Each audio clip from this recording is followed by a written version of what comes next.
Et salut la Yugisphère. Alors aujourd'hui on se retrouve pour un nouveau tuto moustache, voilà, parce que bien sûr on a atteint les 10 000 abonnés, donc c'est parti, on voit ça ensemble. Ah non, excusez-moi, non, en fait on va partir sur du Yu-Gi-Oh comme d'habitude, parce que les 10 000 abonnés sont pas encore atteints. N'hésitez pas à dire à vos amis de vous abonner si vous voulez avoir un vrai tuto moustache un jour, mais aujourd'hui on va plutôt parler du Vortex embrasé, donc le nouveau booster de 100 cartes qui vient de sortir. Voilà, il est dangereux et armé, voilà, hein, c'est les dragons armés en fait, qui sont dangereux et armés. Et donc du coup on va découvrir ensemble ce booster.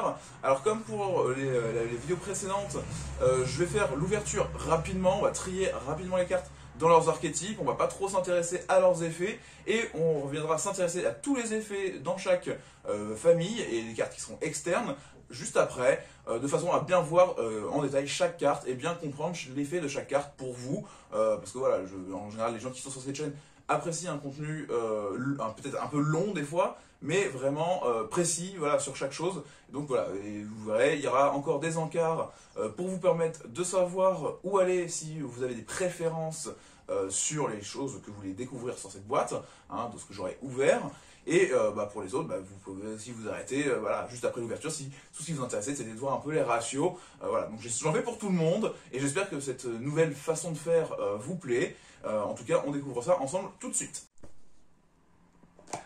Alors, c'est parti, on va découvrir ensemble Vortex embrasé, on va voir tous ces petits boosters. Donc, comme j'ai dit juste précédemment, on va avoir ça en deux étapes, on va voir tous ces petits boosters d'un coup, voilà, voir ce qu'il y a dedans et découvrir les différents archétypes pour les trier. Et après, on découvrira dans une deuxième partie, pour ceux que ça intéresse, ce que ça vaut à la fin.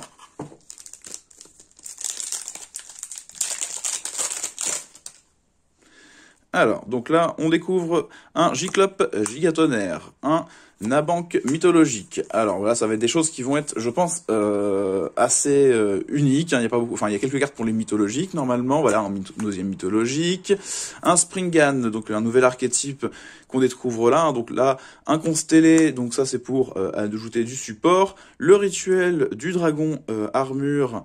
Voilà, qui est une nouvelle carte pour les dragons élevés, la trahison mythologique, la genèse dogmatica et l'éveil du rocher de guerre. Donc là, on a découvert déjà dès le premier booster, quelques tas de nouvelles choses, certaines choses qui sont du nouveau support, hein, comme voilà avec le mythologique, voilà le gigatonnerre qui est plutôt un support externe qui peut être mis dans pas mal de choses.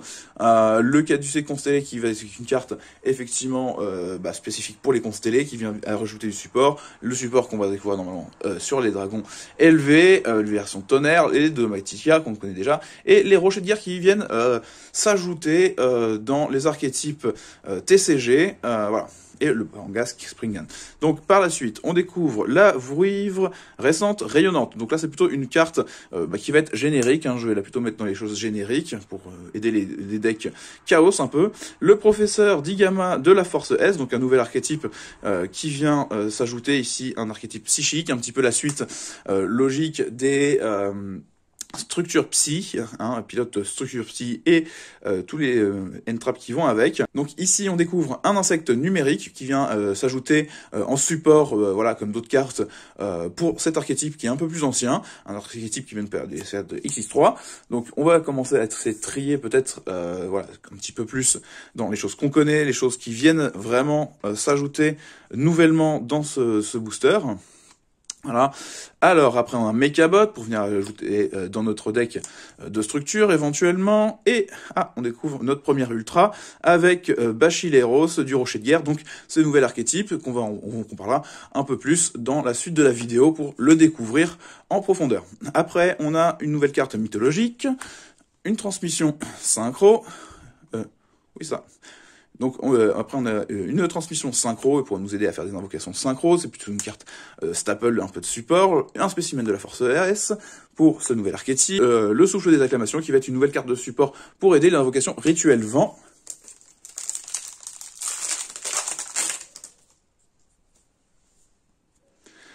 Le Amana Kojiki, donc ça c'est plutôt du support en général.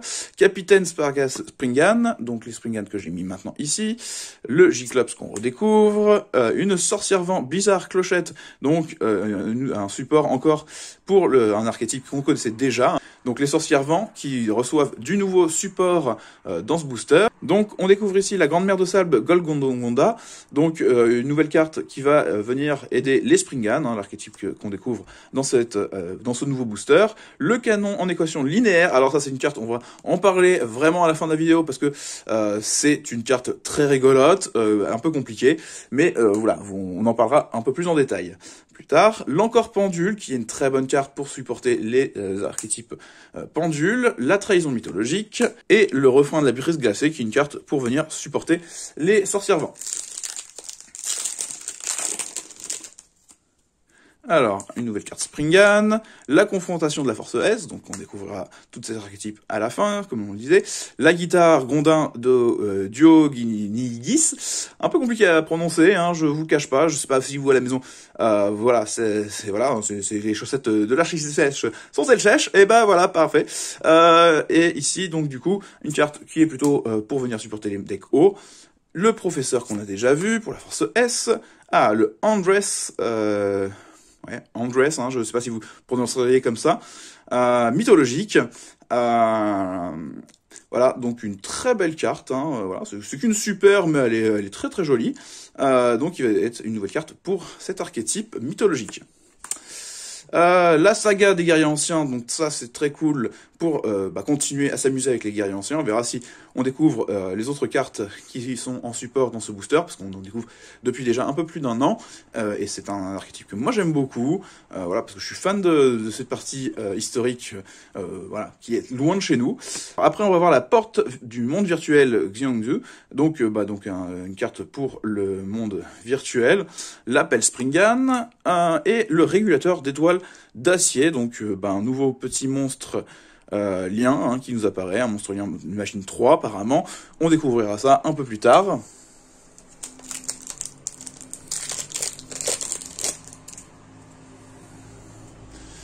Alors, le Chevalier du Dragon Armure. Donc là, une carte qui va aller avec la carte rituelle, logiquement, du Dragon Armure, hein, qui va nous aider sûrement dans les invocations DLV, un petit peu comme le dragon, voilà, le paladin blanc et ce genre de choses. Là-bas, mythologique, qu'on a déjà vu.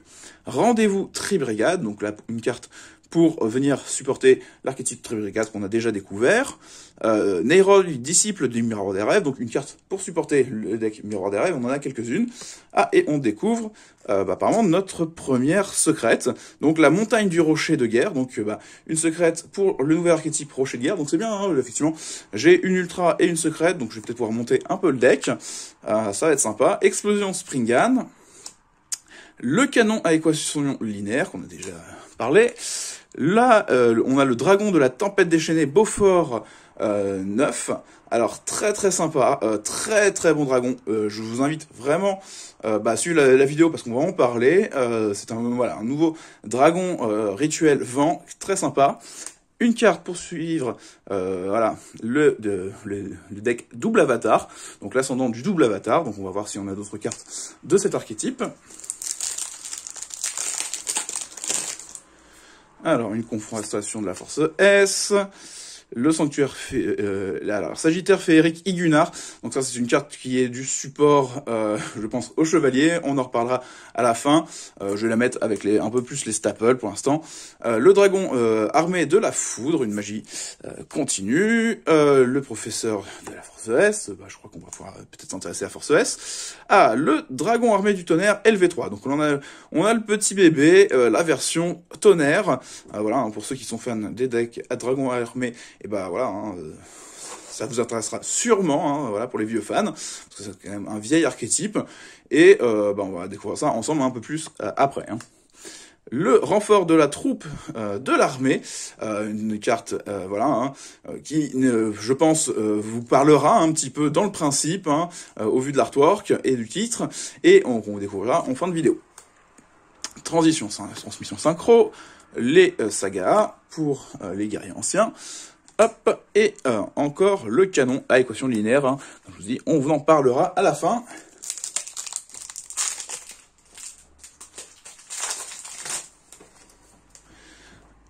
Alors maintenant, on découvre le Pedor Springan. Encore un mythologique. Une carte qui s'est enlevée. Le dragon armé de l'éclair. Alors, mythologique en tout cas, ça commence déjà à faire un bon petit tas. Alors ici, le matériel-réacteur Giga Boros. Voilà, donc un nouvel archétype aussi, hein, les matériels-réacteurs. Encore ce rituel, l'apport du monde virtuel. Le passage vers un royaume mythologique. Et un récupératif du miroir des rêves, donc une nouvelle carte encore pour les miroirs des rêves. Le guide, la guitare, la vouivre rayonnante. Alors, pour les fans de Ojama, eh ben, on découvre un nouvel Ojama hein, pour le main deck. Ça fait plaisir, je pense, aux vieux fans aussi. Donc, voilà, ça vous fera plaisir. On le découvre un peu plus tard dans la vidéo. Donc, ce petit support qui s'ajoute. Hop, on va y faire une petite place. On va le mettre là. Donc là, on découvre Sprint, le dragon fil-fer, donc une nouvelle carte qui va aller être liée à Albaz et Dogmatica, du coup. Maintenant, Platina de la Force S, donc une nouvelle carte ultra pour voilà, cet archétype, la Force S. Donc on verra ça un peu plus tard en vidéo ce que ça vaut. La genèse Dogmatica, le réfort voilà, de l'armée, le souffle des acclamations et la transmission synchro.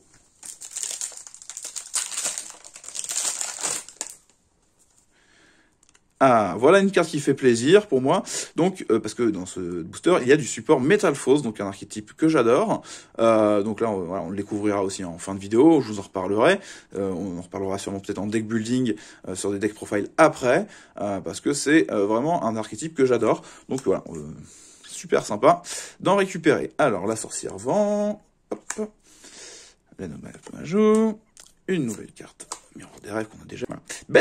Bête arbre sacré, donc hyper Riton. Donc ce bon vieux Riton qui peut être ajouté principalement, je pense, dans les decks Generator plus que les decks plantes, hein, parce que bon, c'est un LV9 qu'on va invoquer facilement et puis qui va commencer à nous permettre de nous amuser, récupérer plein de matos et voilà, négate un petit peu l'adversaire.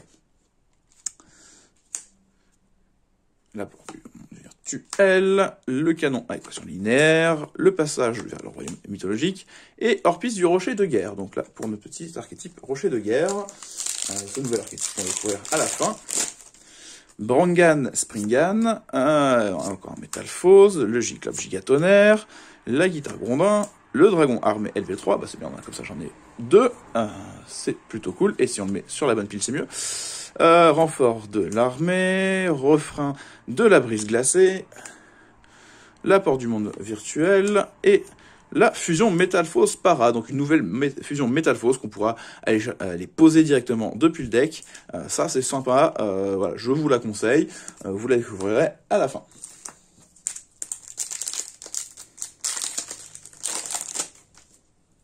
Le Rocket Springan, le Pedor Springan, voilà encore le Mechabot, la banque mythologique. Je crois qu'on découvre ici ma deuxième secrète. On n'a même pas encore vidé la première pile. Voilà, deuxième secrète. J'espère qu'il nous restera quand même quelques trucs intéressants à montrer dans l'opening sur la autre boîte. Donc là, une petite secrète qui est un link niveau 5. Donc c'est plutôt cool. On le découvre en fin de vidéo. Je vais le poser là, hein, du coup. J'avais laissé une petite place. Voilà, c'était bien. Alors, encore pendule, spécimen de la force, et la transmission synchro. Melcaster Metalphos Para, le chevalier du dragon armure, la marque Igunar, je l'avais mis là, il me semble, Igunar. Ça c'est cool. Le petit Metalphos pendule, ça me fait plaisir parce que je vais le jouer, hein, forcément. Comme je vous dis, Metalphos c'est un archétype que je joue, voilà. Et donc c'est vraiment assez cool de l'ouvrir. La brise glacée, régulateur, voilà. Rituel du dragon armure et appel Springan. Donc on ouvre normalement la deuxième pile. Alors, le Melcaster Metalphos Para, Dragon armé de l'éclair, Rocket Springan, vivrescence rayonnante. Alors, le double avatar, Mitsu, Jaku éveillé. Donc, une petite ultra, hein, voilà, pour bien commencer la nouvelle pile. Ça, c'est bien. L'appel Springan. Le bâton Archdémon du désespoir. Voilà, la transmission, la trahison mythologique. Et l'épreuve du rocher de guerre.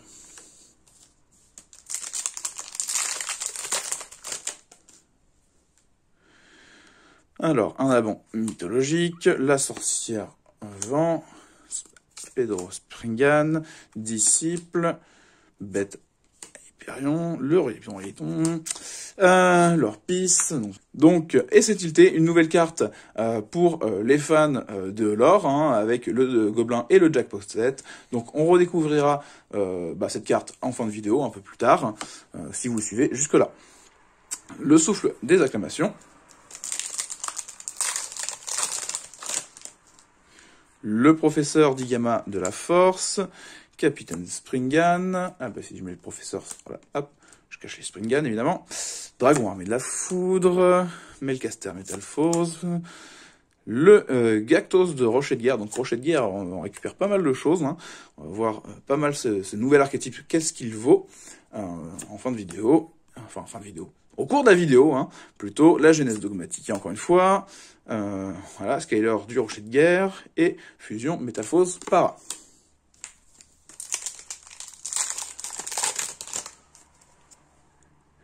Roquet Springan, Insecte numérique, Brigand Springan, Sprind, alors ici, Kit Tribrigade, donc voilà, encore une nouvelle carte pour l'archétype Tribrigade, pour ceux que ça intéresse. La trahison mythologique, l'épreuve du rocher de guerre, le Pedor Springan, une carte qui s'envole, donc un Mechabot, un paladin, la vibrescence, le carillon sorcière vent, encore une nouvelle petite carte pour les sorcières vent, l'orpis rocher, l'explosion, les sept tiltés et le récapitulatif du monde des rêves.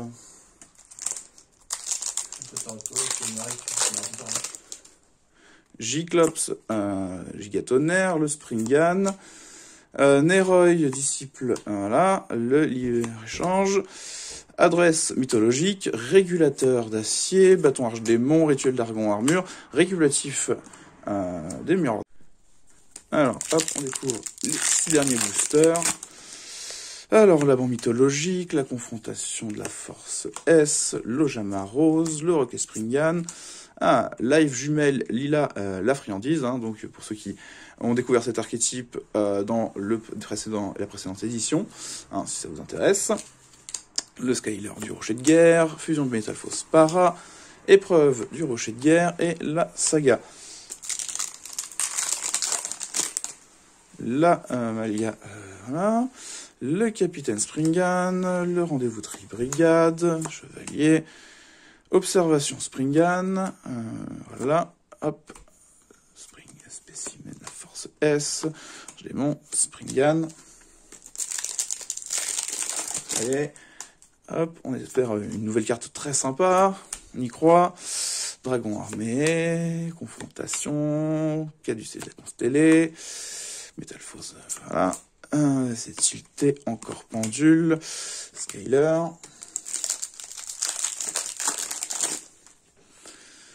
Neroi disciple, insecte numérique, guitare, catbot, kit brigade, régulateur d'acier, souffle d'acclamation, appel Springan, explosion Springan, beaucoup de Springan, énormément de Springan, deux boosters. Est-ce qu'il me reste un petit espoir de quelque chose de plus brillant? On va voir. Alors, il y a une arbre, Springan, bizarre clochette, Ojama Rose. Bon, ça brille, hein, bon, comme une super.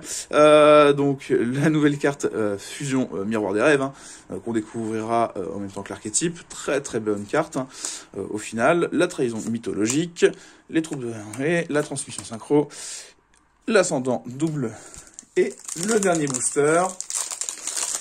Bon, on va arrêter d'y croire, mais bon, c'est pas grave. Springan, Blizzard Clochette, Tribrigade, Ojama Rose, Ah, bah ce bon vieux Mahavaolo, la version un petit peu boostée qu'on découvrira. Voilà, donc plutôt sympa pour les fans et ceux qui ont envie de se faire des decks peut-être un peu fun ou bon des decks très tournés vers les équipements. En tout cas, une très bonne carte. Et le régulateur, le récupératif des rêves et le rituel, puis la genèse de Macticia.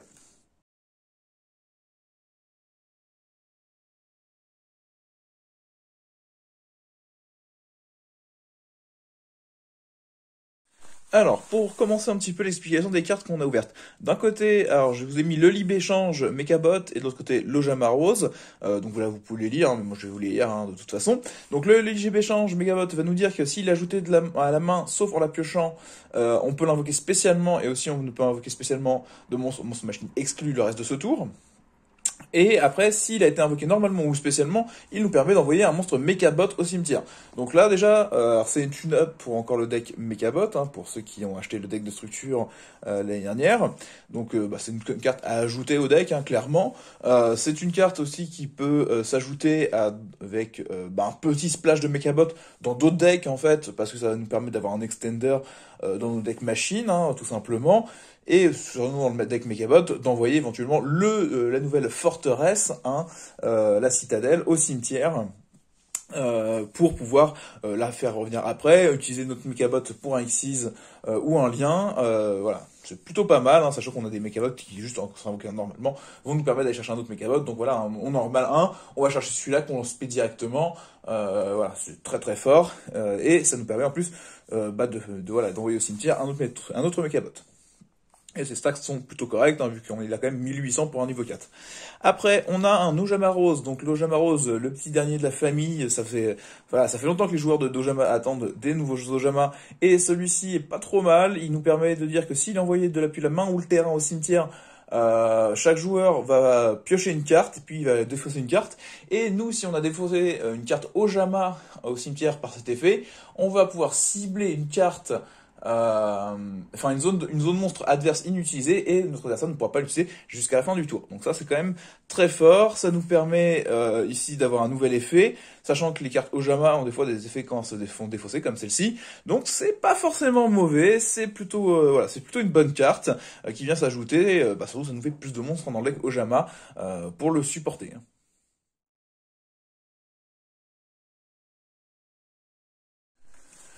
Alors, sur les autres cartes qui viennent s'ajouter à des archétypes plus anciens, on va avoir, alors d'un côté, insecte numérique avec le Registra Regno, voilà, ouais, bon, pourquoi pas.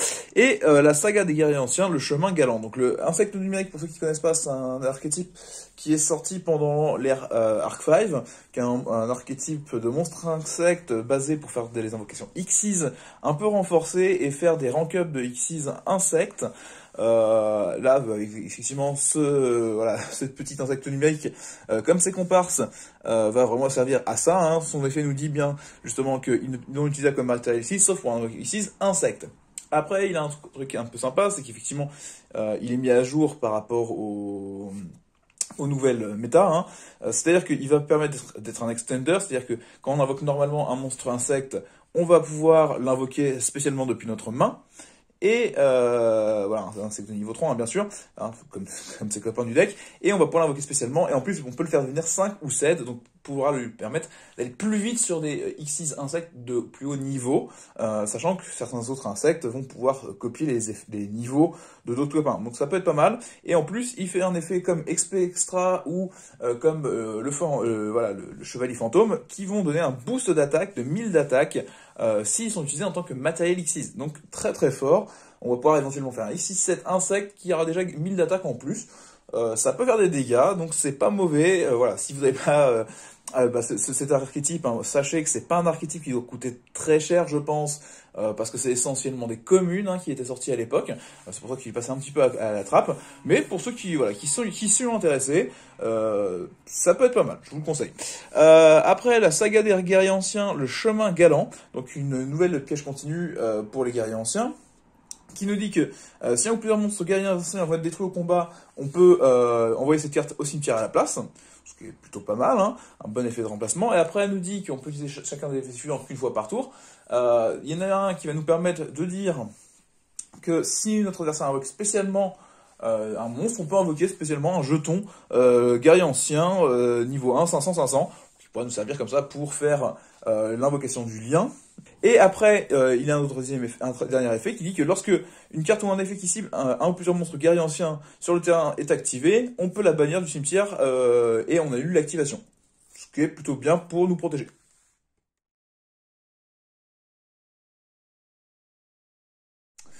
Maintenant, on découvre alors un petit peu plus de rareté avec Caducée de la Constellée et Live Jumelle Lila la Friandise. Donc le Caducée, bon, c'est une nouvelle carte pour Constellée. Donc Constellée, c'est un archétype de Zexal plutôt, qui est un archétype basé sur l'invocation Xyz de niveau 4 ou 5, voilà, light. Et c'est plutôt pas mal, ça a été fort à son époque. Bon, ça a beaucoup perdu en force, mais là on nous offre une nouvelle carte pour avoir encore une fois un extender et faciliter les premiers moves dans des decks qui n'étaient pas aussi surboostés que ce qu'on connaîtrait aujourd'hui avec beaucoup d'invocations, enfin autant d'invocations spéciales faciles de la main comme on a aujourd'hui pour faire start les decks, mais ça c'est encore voilà, c'est un nouveau starter, parce qu'il nous dit que si on contrôle un monstre constellé, on peut l'invoquer spécialement, et après, une fois que quand il est sur le terrain, on peut ajouter une magie piège constellée depuis notre deck à notre main. Donc ça nous permet de lancer un peu des trucs. Un monstre Xyz qui l'aurait utilisé comme matériel dirait que si il combat un monstre lumière ou ténèbres, on peut bannir le monstre qu'il combat. C'est plutôt pas mal, hein, ça évite les problèmes. Et de l'autre côté, Live Jumelle, qui est une carte pour un archétype beaucoup plus récent, hein, vu que vous l'avez découvert il y a quelques mois seulement, qui nous dit que si on contrôle Kiskill, on peut invoquer spécialement cette carte, donc ça va être plutôt bien, nous permettra de faire nos invocations liens plus facilement, en ayant encore une fois un extender. Et après, ça nous permet de dire que si un joueur prend des dommages de combat d'un monstre Evil Jumelle, on va pouvoir la bannir de notre cimetière pour faire perdre à une attaque à un monstre adverse égale au dommage reçu. Ce qui est plutôt pas mal, on inflige 2000, on fait passer le monstre à côté à moins 2000 chez l'adversaire, et comme ça on peut taper une nouvelle fois sur un monstre qui a été baissé, c'est nous permettre de le passer éventuellement par ce biais. Donc plutôt pas mal pour accélérer un peu le deck, hein. Surtout effectivement c'est une nouvelle carte, hein, déjà, c'est vraiment utile.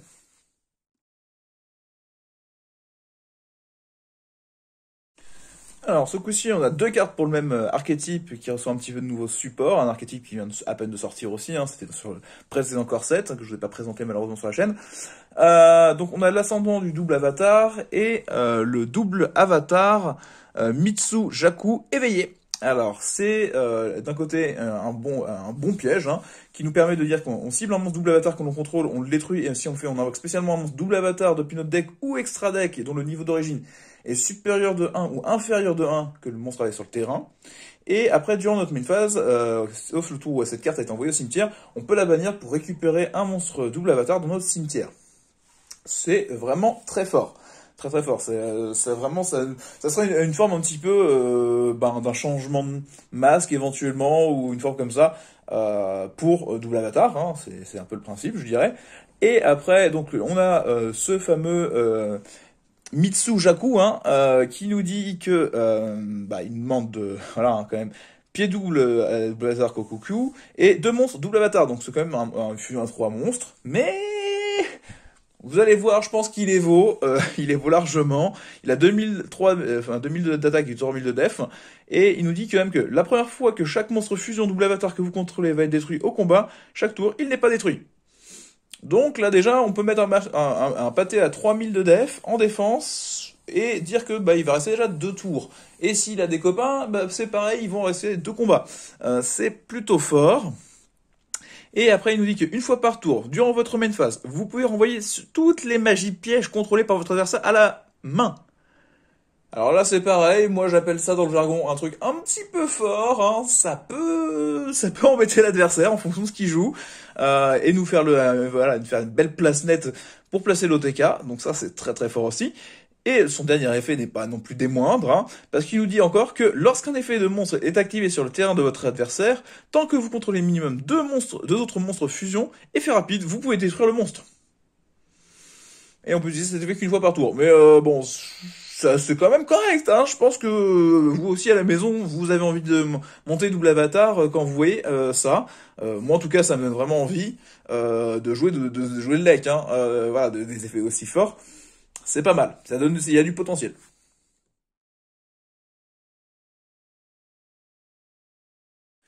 Alors maintenant qu'on a vu un peu de fusion, on va passer aux Xyz qui viennent supporter leurs archétypes précédemment sortis. Donc on a d'un côté Matérialisateur Giga Boros qui est une carte pour un archétype assez récent et de l'autre côté Bête Arbre Sacré Hyper Riton qui est une carte pour un archétype beaucoup plus ancien qui est lié effectivement aux plantes et aux invocations de haut niveau chez les plantes, hein. Et là, vu qu'on est même jusqu'au niveau 9, il peut être une carte à rentrer dans le deck Generate, par exemple. Donc 2006-1009, qui nous dit que durant notre tour, lorsque vous activez une carte ou un effet rapide, on peut cibler une carte du même type, monstre, magie ou piège, dans notre cimetière et l'attacher à cette carte comme matériel. Et après, durant le tour de notre adversaire, on peut, lorsqu'une carte ou un effet est activé, effet rapide, on peut détacher un matériel qui serait du même type que la carte qui est activée, et comme ça, on annule l'activation et on détruit la carte. C'est très très fort, hein, donc vraiment dans une bonne carte, moi je vous dis, à ajouter dans Generator pour moi, plus que même encore voilà, un deck Kika. Et voilà, il y a un deck plante de haut niveau. Après, de l'autre côté, on a le matériel acteur Giga Boros, qui est un petit relan de Slifer, hein, dans le principe, parce qu'il nous dit qu'il gagne 500 d'attaque def pour chaque carte dans notre main. Bon, il montera beaucoup moins rapidement que Slifer, hein, mais il s'invoque peut-être plus facilement. Il nous demande 2 matériels ou plus de niveau 3. Nous dit après que on ne peut utiliser chacun de ses effets suivants qu'une fois par tour. Il peut détacher un matériel de cette carte et attacher un monstre matériel acteur depuis notre deck à cette carte comme matériel. Et durant la main phase ou la battle phase de notre adversaire, à faire rapide, on peut ajouter une carte attachée à cette carte à la main. Donc en fait, tu fais des tutos, voilà, différés, hein, c'est très très fort, ça peut vraiment être fort même en dehors de matériel acteur, je pense, hein. Voilà, hein, le fait de pouvoir récupérer les matériels qui sont en dessous, parce que bon, ok, on peut ajouter des matériels acteurs, mais on pourrait récupérer tout simplement juste les matériels qui sont servis à le faire lui-même. Donc on pourrait jouer dans d'autres decks que matériel acteur pour récupérer les matériels qui sont en dessous et quand même avoir un gros pâté parce qu'on a souvent du CA et beaucoup de cartes en main. Donc ça reste plutôt intéressant, voilà, à surveiller.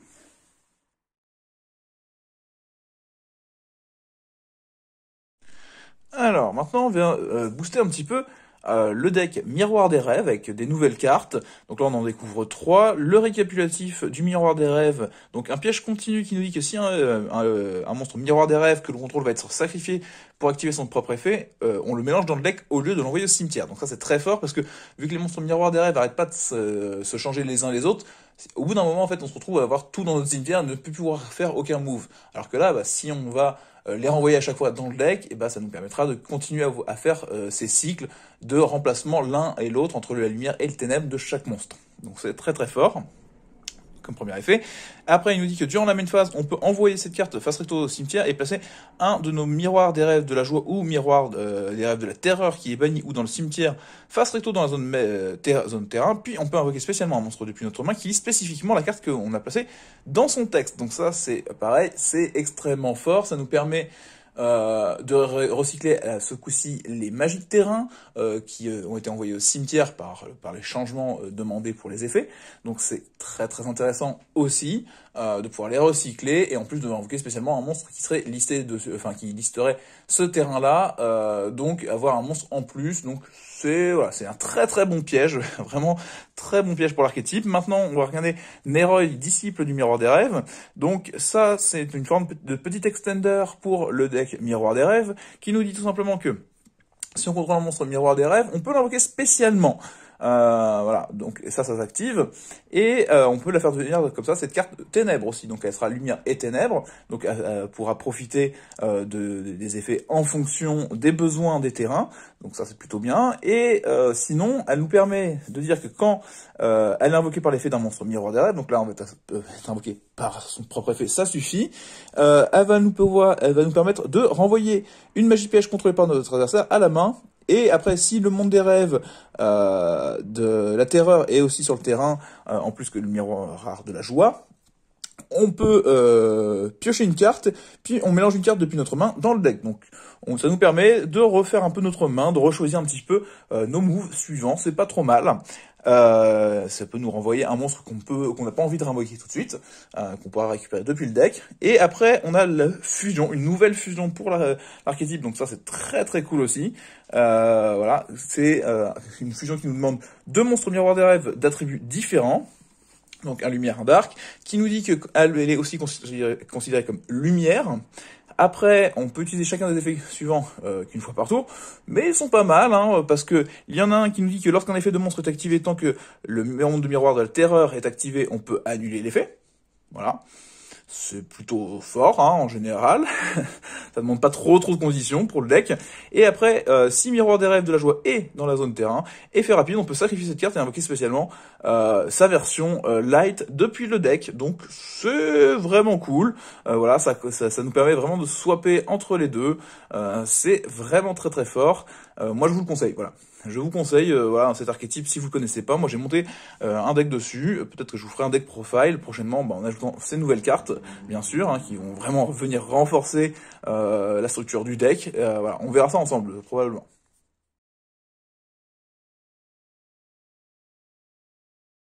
Alors maintenant passons au Métalphose, qui est un petit archétype que j'adore. Malheureusement je ne pourrais pas vous présenter la deuxième scale à effet, mais voilà, on vient d'avoir de nouvelles scales avec des effets en plus de Bismuth pièces. Bon, celle-ci reste avec son effet classique de dire qu'on peut cibler une autre carte face recto qu'on le contrôle, on la détruit et on pose une magie piège Métalphose directement depuis notre deck. Donc ça c'est voilà, hein, celle-ci c'est un exemple hein, de ce qu'on peut ajouter par exemple, enfin poser directement depuis le deck. Après, elle nous dit que si cette carte sur le terrain est détruite au combat ou par effet de carte, on peut ajouter un monstre pendule Métalphose face recto depuis notre extra deck à notre main, mais on ne peut ni l'activer ni activer des effets avec son nom pour le placer dans les zones pendules le reste de ce tour, sauf par un effet de carte. Donc c'est un peu contraignant, ça permet effectivement de récupérer des choses. C'est-à-dire qu'en général, on va pouvoir utiliser Mailcaster pour détruire une première carte sur notre terrain, puis la détruire elle-même pour récupérer éventuellement ce qui serait dans notre extra deck à ce moment-là, et qui nous servira à ce moment-là que pour de la fusion, voilà, parce qu'on ne pourra pas activer, mais ou de la fusion ou l'invoquer spécialement pour faire des links après. Mais voilà, c'est juste éviter qu'on la remplace tout simplement dans la zone pendule, à part par effet de carte, mais ça c'est un peu compliqué dans Métalphose. Mais ça reste une très très bonne carte, hein. Voilà, c'est une carte vraiment à surveiller. Après, on a le Fusion Métalphose Para, qui nous permet de dire qu'on invoque par fusion un monstre Fusion Métalphose depuis votre extra deck en utilisant max un monstre chacun depuis votre main de terrain et ou extra deck face recto comme matériel fusion. Donc ça, c'est une nouvelle magie de fusion pour l'archétype. Bon, elle fera pas piocher de cartes, mais elle nous permet d'utiliser des matériels qui seraient dans la zone extra, et ça, c'est plutôt pratique. Ça peut nous donner des solutions. Je voulais revenir aussi vite fait sur Mailcaster. Le gros intérêt, c'est que c'est une scale 1. Donc éventuellement, elle pourrait remplacer la place de Oise Argent, qui est pas forcément utile parce qu'elle sera scale 1 et elle sera niveau 7. Donc on pourra partir beaucoup plus sur des invocations X6-7 dans l'archétype Métalphose. Et maintenant, on va voir les monstres d'extra deck qui ont été ajoutés. Donc là, on a un monstre lien, un nouveau, hein, en espérant que celui-là soit pas banni. Normalement, il ne devrait pas y avoir de raison. Il ressemble énormément à ce qu'on a retrouvé comme monstre lien inhérent à l'archétype marionnette de l'ombre. Vu qu'il nous demande là ce coup-ci 2 monstres Métalphose, il nous dit que si cette carte est envoyée depuis la zone monstre au cimetière par un effet de carte, on peut activer un de ces effets, soit on cible tout simplement un monstre Métalphose que l'on contrôle et on l'équipe à cette carte et il gagne 1000 d'attaque, soit on cible une carte Métalphose que l'on contrôle, on la détruit et si on le fait, on invoque spécialement cette carte. Donc voilà, s'il est envoyé au cimetière par exemple pour faire une fusion, on va pouvoir redétruire une de nos cartes Metalfoes sur le terrain, par exemple Melcaster, qui aura son effet à la suite. Et on le réinvoque de le cimetière, comme ça on pourra le mettre où on veut sur le terrain, avoir une fusion dans la zone extra, et après remettre des fusions dans la zone main, ou refaire des invocations liens, même si voilà, pour les fusions il n'y a plus forcément besoin qu'il y a pointe, mais sur le principe, voilà, ça aurait pu faire ça si on l'avait eu plus tôt. Hein. Mais sinon c'est plutôt pas mal quand même, hein. Voilà, c'est plutôt correct. Après, on a Azortless Metalfoes Para. Donc là, c'est un monstre de fusion pendule. Donc ça, c'est très très cool. Il est niveau 7. Il nous dit, en plus avec des scales 8, hein, plutôt bien, il nous dit qu'en scale, s'il est une ou plusieurs cartes Metalfoes face recto que vous contrôlez sont détruites par effet de carte, sauf durant un damage up, vous pouvez cibler une carte face recto sur le terrain, détruisez-la. Voilà. Ça nous permet de faire un peu de ménage chez l'adversaire. Et après, pour l'invoquer, avant de l'invoquer par invocation pendule, il nous faudra dire qu'il nous faut un monstre Metalfoes et un monstre fusion. Voilà, ça veut dire qu'il faudrait déjà faire une première fusion de Metalfoes en général, ou faire une instant de fusion pour ce qu'il en reste. Et sinon, il nous dit que si cette carte est invoquée spécialement depuis l'extra deck, vous pouvez cibler une carte contrôlée par votre adversaire, mélanger deux monstres pendules face recto depuis votre extra deck dans le deck, et si vous le faites, détruisez la carte. Et après, on nous dit qu'on ne peut utiliser cet effet de Azortless qu'une fois par tour, et si cette carte est dans la zone de monstre détruite, on peut la mettre dans la zone pendule. Voilà, donc c'est pas mal le fait de dire que si elle est invoquée spécialement, voilà, on mélange deux pendules, et on détruit le monstre adverse quand il est invoqué. Ça fait quand même le ménage, c'est pas mauvais, et après il a un bon effet de scale.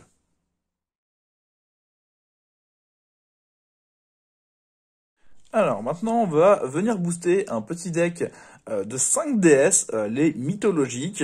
Hein, pour ceux qui ne connaissent pas, c'est les decks qui sont basés autour du Valhalla.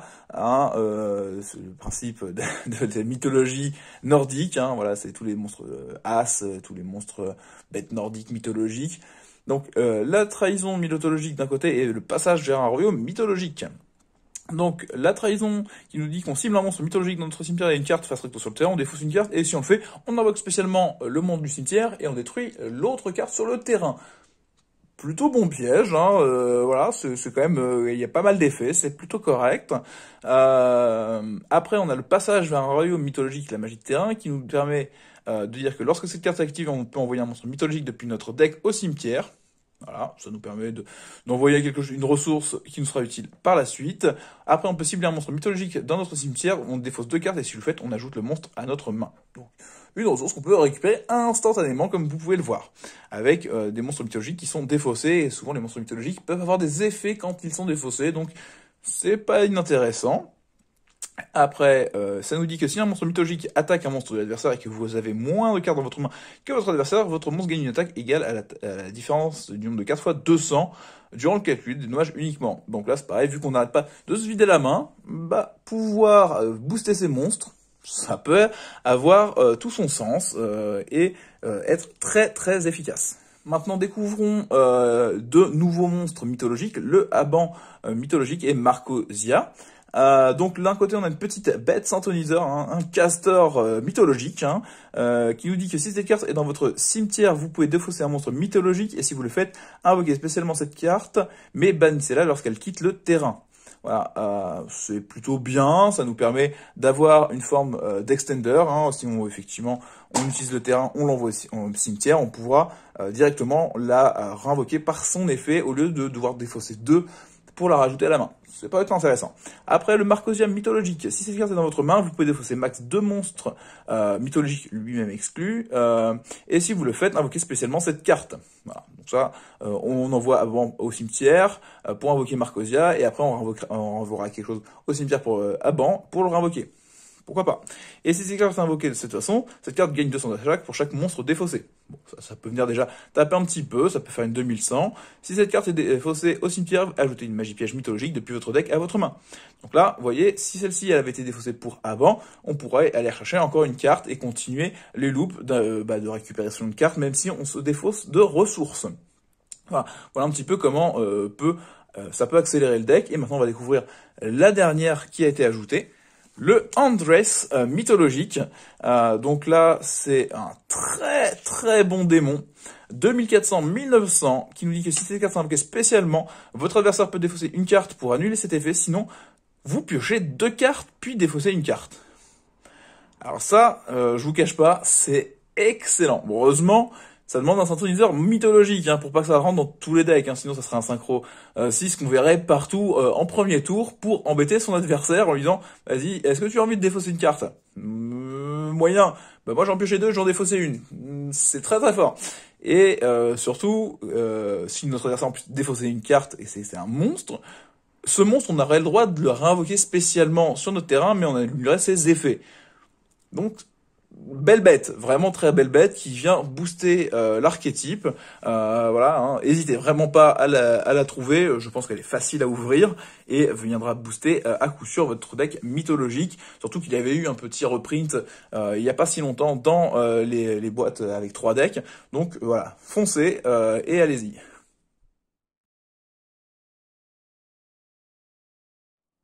Voyons ensemble l'archétype Dragon Armé, cette version boostée, normalement en version éclair, tonnerre, qu'on découvre dans ce booster, même si j'ai pas forcément tout à vous montrer. Mais bon, on peut déjà montrer quelques cartes très intéressantes. Donc d'un côté, on a le rituel du dragon armure et le chevalier du dragon armure qui ira avec.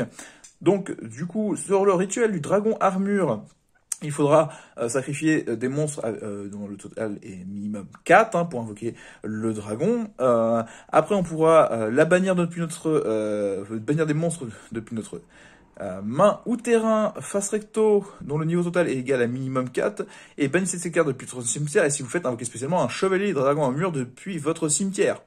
Donc c'est-à-dire qu'en fait, a fait une première fois l'invocation rituelle, quand il est dans la main avec le monstre, et une fois qu'on aura utilisé l'effet du monstre, on pourra refaire l'effet de la magie rituelle pour réinvoquer spécialement ce coup-ci le monstre rituel. C'est très très fort, c'est une magie rituelle vraiment vénère, et quand on voit le monstre qui est à côté, on se dit que voilà, les monstres rituels ont vraiment de beaux jours devant eux. Parce que le chevalier du dragon armure, il nous dit que au début de la damage step, si cette carte combat un monstre qui a été invoqué spécialement depuis le deck, on peut mélanger le monstre dans le deck. Voilà, donc on peut se débarrasser de à peu près tous les monstres d'extra deck comme ça, c'est plutôt pas mal. Et après, sinon, vous pouvez sacrifier cette carte invoquée spécialement un monstre vent dragon de minimum niveau 5 depuis votre main ou deck. Alors pour ceux qui connaissent habituellement tous les chevaliers du dragon, ceux qui sont pour que ce soit pour Red Eyes, que ce soit pour Photon, que ce soit pour Blue Eyes, normalement c'est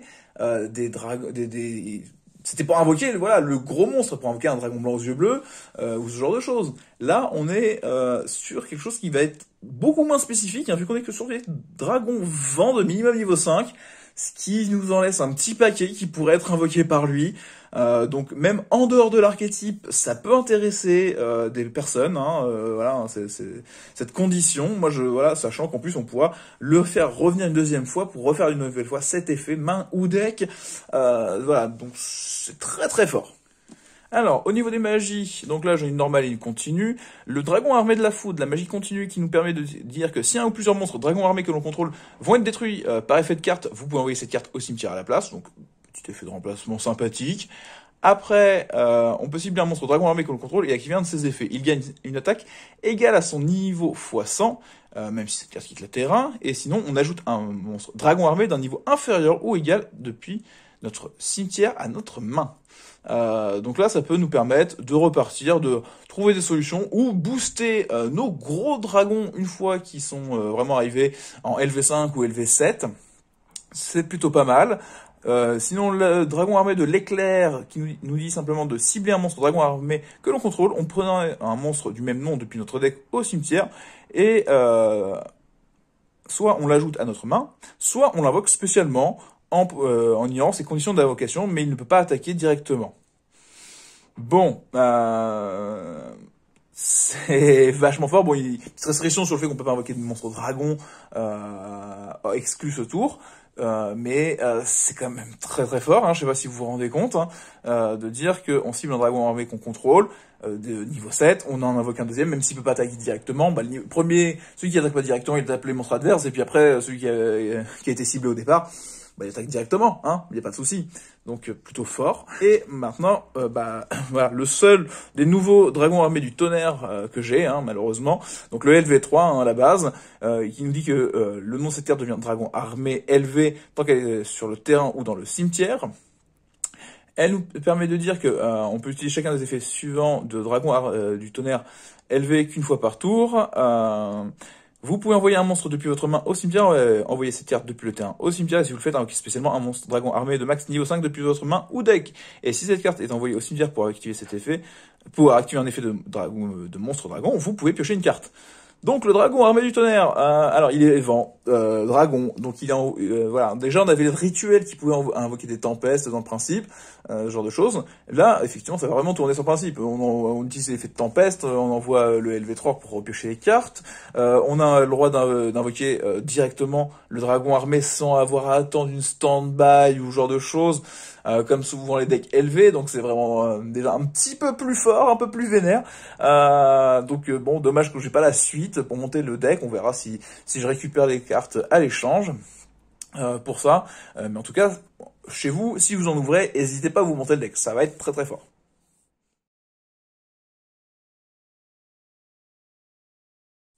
Alors, pour venir soutenir encore un petit archétype assez récent, donc les Tribrigades, on va avoir le rendez-vous Tribrigade et le kit Tribrigade. Alors deux cartes, hein, bon, comme un peu le reste de l'archétype, qui nous donne vraiment envie de les splasher, hein, les mettre dans plein d'autres decks, parce que les cartes sont vraiment utilisables dans plein de choses. Parce que, par exemple, pour le rendez-vous qui est la magie rapide, on cible un monstre, un nombre de choix de monstres bêtes guerriers et ou bêtes ailés liés que l'on contrôle, et jusqu'à la fin de ce tour, il gagne 1600 d'attaque. Et si un ou plusieurs monstres bêtes guerriers ou bêtes ailés liés que vous contrôlez vont être détruits au combat ou par effet de carte, vous pouvez bannir cette carte depuis votre cimetière à la place. Donc là, moi, je vois le rendez-vous Tribrigade, je peux le jouer dans tous mes decks bêtes guerriers ou bêtes ailés, sans jouer un seul Tribrigade dans le principe. Hein. Je vais déjà juste te faire gagner 700 à tous mes monstres. C'est très très fort, c'est vraiment très très fort.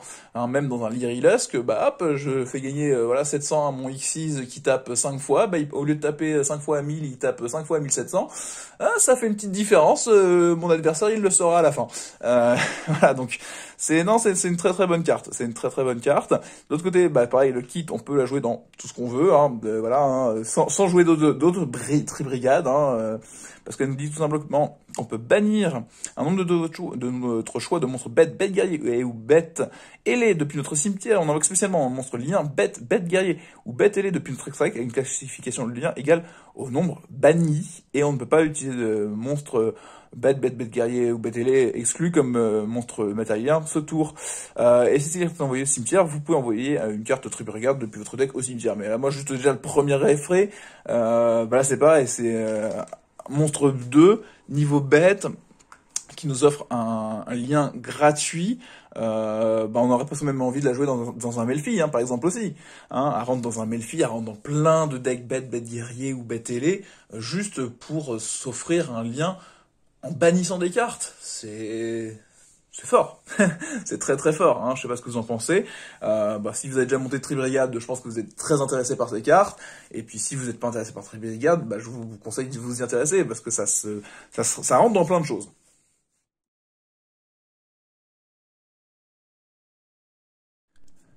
Alors, pour faire suite un petit peu au lore bah, des anges déchus et des Dogmatica, on continue avec la Genèse Dogmatica, un nouveau piège qui nous permet de cibler un monstre fusion synchro Xyz ou lien qui est banni et un monstre à effet contrôlé par notre adversaire du même type.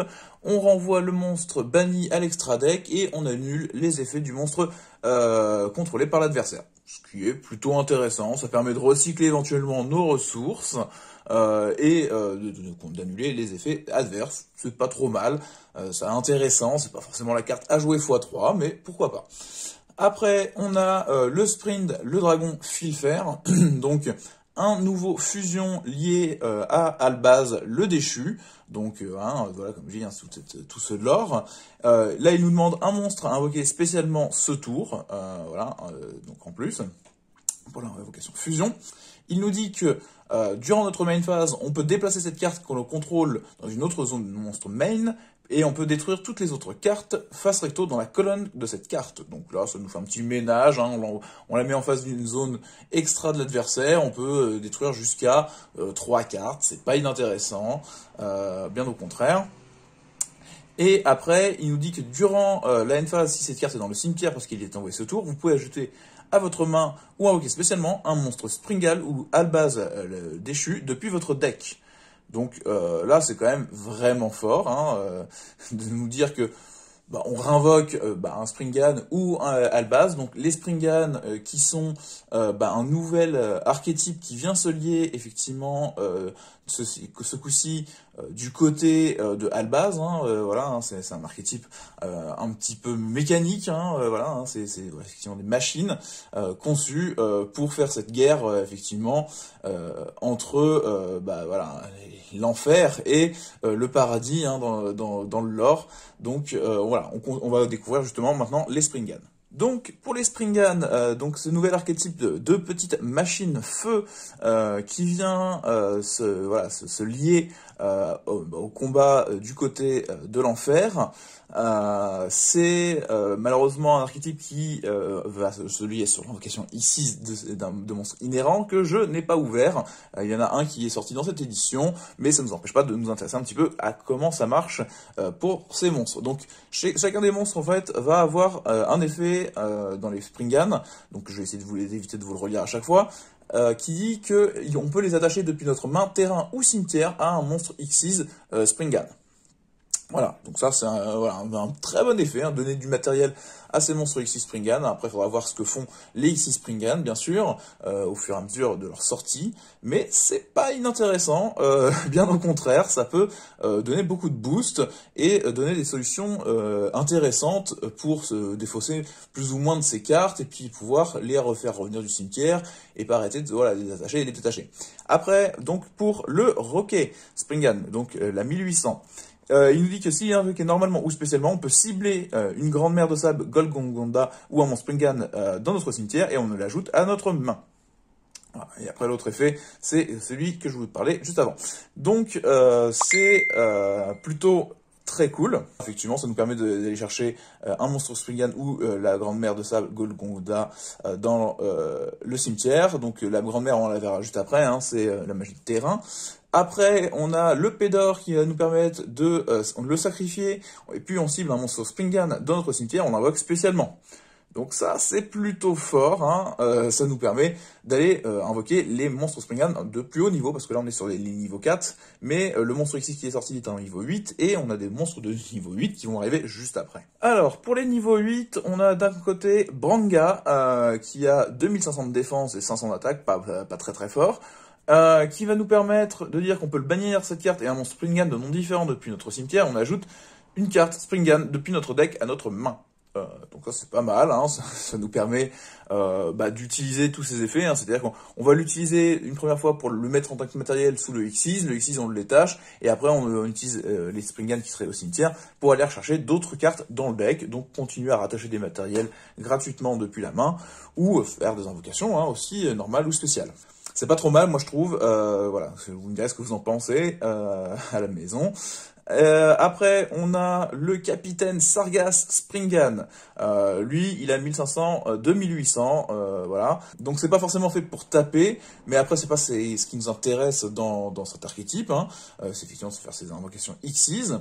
Il nous dit que durant le tour de votre adversaire effet rapide, vous pouvez détacher un matériel d'un monstre Xyz que vous contrôlez, puis cibler une carte face recto sur le terrain, détruisez-la. Donc ça c'est un petit effet, voilà, si on l'a sur le terrain en défense, hein, parce qu'il y a 2800, et on pourra détacher un matériel pour pouvoir détruire une carte adverse. C'est pas mal, ça peut arrêter quelques combos des fois.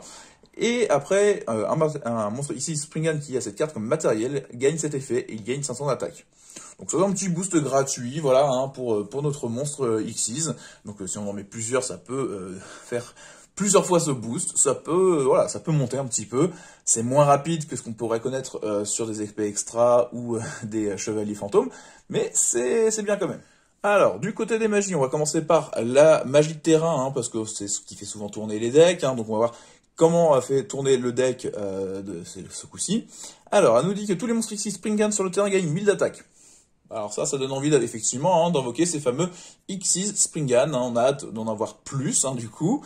Après, on nous dit qu'on peut utiliser chacun des effets suivants qu'une fois par tour, bien sûr. Normal, quelques restrictions. Si vous ne contrôlez aucun monstre Xyz Springan, vous pouvez défausser une carte Springan, invoquer spécialement un monstre Xyz Springan depuis votre extra deck.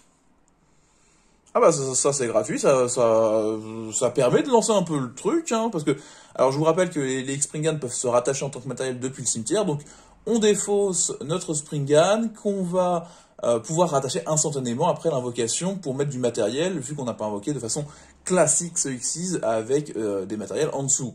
Donc on comprend tout de suite un peu plus la logique de l'archétype, et ça devient très très fort avec cette grande mer de sable. Et après, si un monstre Xyz face recto que vous contrôlez quitte le terrain par un effet de carte, sauf durant la damage step, vous pouvez cibler un monstre contrôlé par votre adversaire le reste de ce tour, même si cette carte quitte le terrain, il ne peut pas attaquer. Donc là, ça nous protège, si on vient détruire notre Xyz avant le combat, et bah, on pourra faire que notre adversaire n'attaque pas avec certains monstres, éviter peut-être l'OTK, donc c'est plutôt fort. Après, l'observation Springan, c'est une carte magie normale qui nous dit qu'elle nous permet d'ajouter une grande mer de sable de Golgonda depuis notre deck à notre main. Et si on a déjà la magie de terrain, elle nous permet d'ajouter un monstre Springan depuis notre deck à notre main. Et si vous le faites, on envoie un monstre Springan depuis notre deck au cimetière. Donc on commence avec ces deux cartes-là. On active la grande mer, on active l'observation. On va envoyer un monstre Springan au cimetière, on va en avoir un dans la main. On défausse tout de suite le monstre Springan pour invoquer le Xyz, et puis on rattache les deux Springan du cimetière en dessous du Xyz pour commencer à faire ses effets. Ça commence à faire des choses plutôt intéressantes, facilement. Donc plutôt bien. Maintenant on va voir les pièges. Alors, au niveau des pièges, on va avoir l'appel Springan et l'explosion Springan. L'appel Springan va nous permettre de cibler un Albaz déchu ou un monstre Springan dans notre cimetière, on invoque spécialement. Donc là, toujours, voilà, le lien entre les archétypes, qui vont nous permettre de faire nos invocations fusion plus facilement aussi. Après, durant la main phase, sauf le tour où elle a été envoyée au cimetière, on peut bannir cette carte et un monstre fusion depuis notre cimetière, puis cibler un monstre ici Springan que l'on contrôle, et on attache un monstre fusion qui liste Albaz déchu comme matériel depuis votre extra deck au monstre comme matériel. Donc voilà, ça nous permet de remettre du matériel en dessous de notre monstre Xyz. Voilà, ça peut être très sympa, ça peut avoir effectivement si les monstres Xyz ont des effets quand ils ont du matériel. Et maintenant, pour l'explosion, si vous contrôlez un monstre Springan, choisissez une zone monstre main de l'adversaire, et voilà. Si un monstre face recto dans la zone durant ce tour, il ne peut pas attaquer directement, et aussi ses effets sont annulés. Plutôt bien, ça nous permet de gérer un petit peu les plays adverses. C'est plutôt une forme de bon contre. Et sinon, s'il n'y a pas de monstre dans cette zone, elle ne peut pas être utilisée ce tour. Donc là, ça peut être intéressant aussi pour bloquer des zones. Et dernière chose, si on contrôle un monstre fusion qui liste Albaz déchu comme matériel, vous pouvez choisir 2 zones à la place. Et là, on commence à vraiment rigoler, parce qu'on va bloquer une zone, et en plus, on va bloquer 2 zones, pour éviter que notre adversaire invoque trop de monstres, et puis puisse passer sur des gros monstres derrière. Il va devoir faire des choix, s'il veut faire des Link 4 ou Link 5. Donc c'est plutôt pas mal, c'est plutôt intéressant. Bonne carte, voilà pour l'archétype, voilà, un archétype qui commence fortement, il vient se lier à quelque chose qui est déjà sorti, mais qui vient vraiment booster très très fortement la méta, je pense. Et pour finir un petit peu dans ce côté paradis enfer, on va parler du coup de la déesse des enfers du monde fermé, donc la secrète, une Link 5, 3000 d'attaque, très très forte, et bon, un petit peu de restriction, et heureusement sur son invocation. Elle nous demande 4 monstres à effet ou plus, et elle nous dit qu'on peut utiliser un monstre contrôlé par notre adversaire comme matériel lien pour l'invoquer par lien. Alors là, ça devient très fort. Mais bon, faut pas abuser. Effectivement, on peut utiliser un monstre adverse, ça fait le ménage, mais c'est pas aussi facile que ça. Et après, elle nous dit que si cette carte est invoquée par lien, vous pouvez annuler les effets de tous les monstres face recto actuellement contrôlés par votre adversaire. Alors là, on commence à vraiment être intéressé parce qu'on lui prend un monstre sans qu'il s'en doute, sans qu'il en ait le choix, un petit peu comme une super poly. Et après, on annule les effets de tous les autres. Donc en fait, on vire le plus gênant et après on invoque notre petite déesse, donc et qui va annuler tous les copains. Et après, elle dit que si cette carte invoquée par lien n'est pas affectée par les effets activés de votre adversaire, sauf si celui-ci cible cette carte. Donc des effets de notre adversaire, s'il cible pas, eh ben ça ne nous affectera pas. C'est plutôt intéressant, ça protège bien notre monstre, en même temps c'est un Link 5 hein, quand même. Et après, une fois par tour, lorsque votre adversaire active une carte ou un effet qui invoque spécialement un ou plusieurs monstres depuis le cimetière, effet rapide, vous pouvez annuler l'activation. Voilà, donc là, on est là pour avoir un monstre qui contrôle, qui fait vraiment plein de choses tout seul. Bon, après c'est un Link 5, hein, bien sûr, mais c'est vraiment intéressant. Après c'est un démon lumière, hein, comme il y en a peu. Donc c'est fort, c'est fort, je vous la conseille. Si vous avez la chance de la récupérer, ça peut s'ajouter dans pas mal d'extra decks, je pense, surtout par son effet de prendre un monstre adverse, hein, et puis d'annuler les monstres adverses.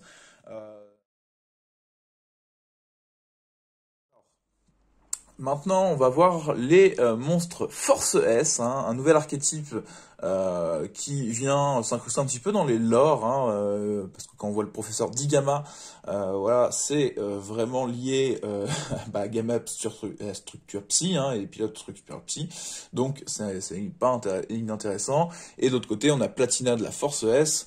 Enfin, elle me dit quelque chose. Vous me direz peut-être en commentaire. Moi, j'arrive pas encore pour l'instant à la resituer dans le lore, mais clairement, c'est des monstres que je pense qui sont situés dans le lore qu'on connaît. Donc, on a un archétype là qui va s'amuser avec les colonnes. Complètement, hein, et les monstres qui sont en face d'eux, un petit peu comme les Mech Knight. Alors, par exemple, le professeur Digama, donc une 1000-1500, hein, niveau 3, qui nous permet de dire que chacun des monstres de votre adversaire dans la même colonne qu'un de monstre Force S ne peut pas changer sa position de combat. Et après, s'il est invoqué normalement ou spécialement, on peut cibler un monstre face recto contrôlé par notre adversaire et on change sa position de combat. Ça peut être intéressant, ça peut éviter les flips, hein, pour les bêtes marionnettes de l'ombre, ou ça peut nous permettre d'assurer de taper fort aussi. Après, sur Platina de la Force S, elle nous permet de dire que chacun des monstres de votre adversaire dans la même colonne qu'un monstre Force S perd 600 d'attaque. Là, c'est intéressant, c'est vraiment intéressant, hein. On fait perdre quand même 600 d'attaque aux monstres adverses, on va pouvoir les taper un peu plus fort, hein, grâce à notre professeur. Et après, elle nous dit que si cette carte est invoquée normalement ou spécialement, on peut cibler un de nos monstres Force S banni et l'invoquer spécialement. Et là, c'est pas mal aussi. Bon, faut l'invoquer normalement ou spécialement, mais c'est pas impossible, hein. On a quand même pas mal de cartes de spé qui peuvent rentrer en compte pour faire ce genre de choses. Alors, au niveau des magies pièges, on a la confrontation de la Force S, qui est une magie rapide qui nous permet tout simplement d'invoquer spécialement un monstre Force S depuis notre main en position de défense, ou cibler un monstre Force S dans notre cimetière et on l'ajoute à notre main. Donc la petite niveau 6, on l'invoque rapidement, hein, c'est facile, au final, de l'invoquer, de pouvoir invoquer un de nos monstres bannis, éventuellement. Après, pour le spécimen de la Force S, si votre adversaire contrôle un monstre, ciblez un de vos monstres Force S qui est banni ou dans votre cimetière, invoquez-le spécialement sur votre terrain, dans la même colonne qu'un monstre de votre adversaire. Voilà, on a vu que c'est intéressant, hein, d'envoquer en général dans la même colonne. Après, on peut bannir cette carte depuis notre cimetière, puis cibler un monstre Force S que l'on contrôle, et on le déplace la cible dans une autre zone monstre main. Voilà, c'est une fois qu'on a détruit le monstre qui était dans la même colonne, on le déplace en face d'un autre monstre pour continuer à embêter l'adversaire, hein. C'est pas mal, c'est pas mal. Donc à suivre un petit peu, hein, ces Force S. Je pense que j'ai pas ouvert toutes les cartes, mais il y a un intérêt qu'on pourrait retrouver ici clairement dans ce deck.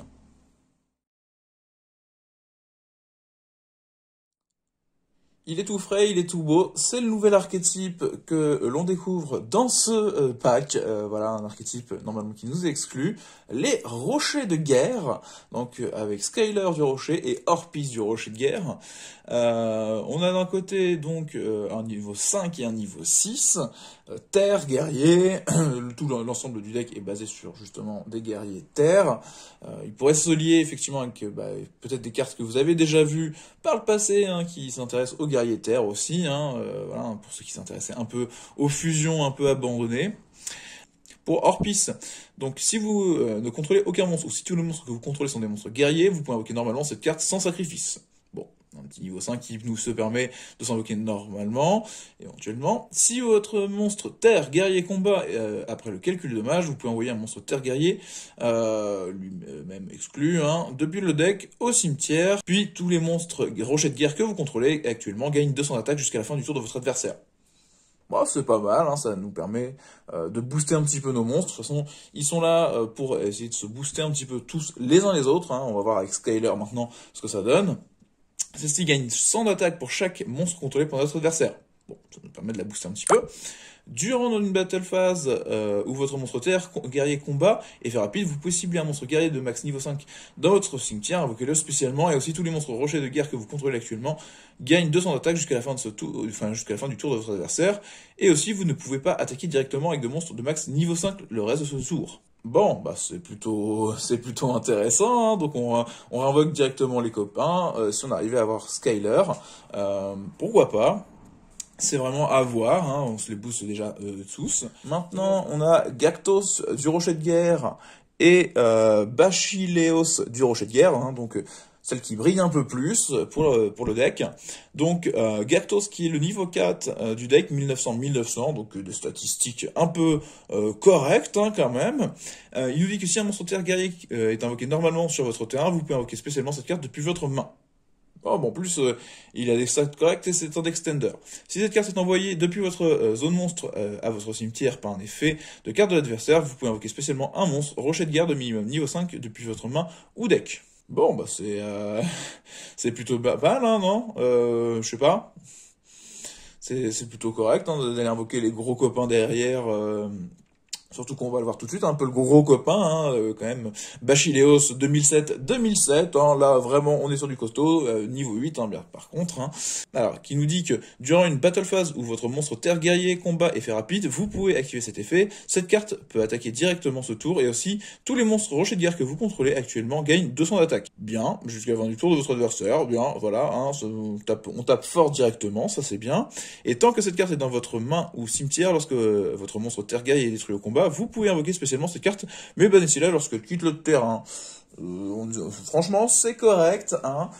C'est plus que correct. Moi, je vous conseille vraiment de vous intéresser à ce deck.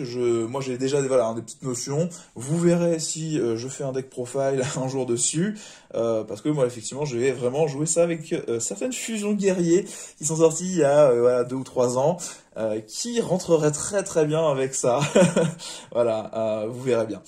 Alors, pour finir sur les rochers de guerre, on a l'épreuve du rocher de guerre qui est une magie continue et la montagne du rocher de guerre, la magie de terrain. Donc ça, c'est intéressant déjà, c'est de savoir qu'ils sont tous rochers de guerre du coup, hein, magie et monstre, hein, même la magie de terrain. Donc ça peut, s'il y a des tutos, marcher pour tout le monde.